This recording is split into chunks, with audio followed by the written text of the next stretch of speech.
macro does have a meaningful impact in stock prices and returns and all this sort of stuff. So how do you kind of distill your top-down macroeconomic view down to which sectors, which stocks, and what it kind of means for that? So macro obviously is very important and gives us a clue of where future is going, basically the weather of how the global economy is doing, the ups and the downs. But in fact, that only provides the context.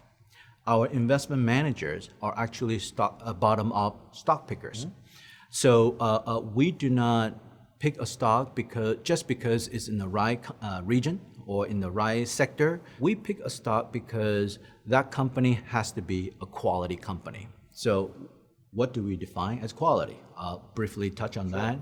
That I would say is the biggest philosophy differentiation of how we manage our fund, is that we look for companies that has quality management team. And management is very important because even right strategy, right balance sheet, you have to have the right people executing it. Also, the business plan that can adapt to changes, because changes is the biggest, is the constant that always evolve.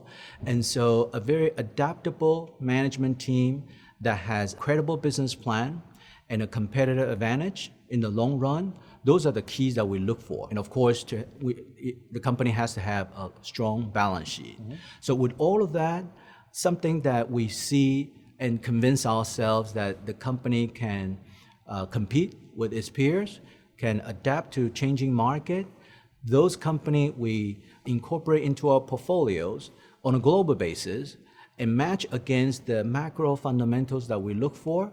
Those 40 to 50 stock is what we incorporate into our final portfolio. Mm-hmm. So we look for quality companies that can withstand the fundamental changes that we see in the macro. Mm-hmm. We're not a macro investor.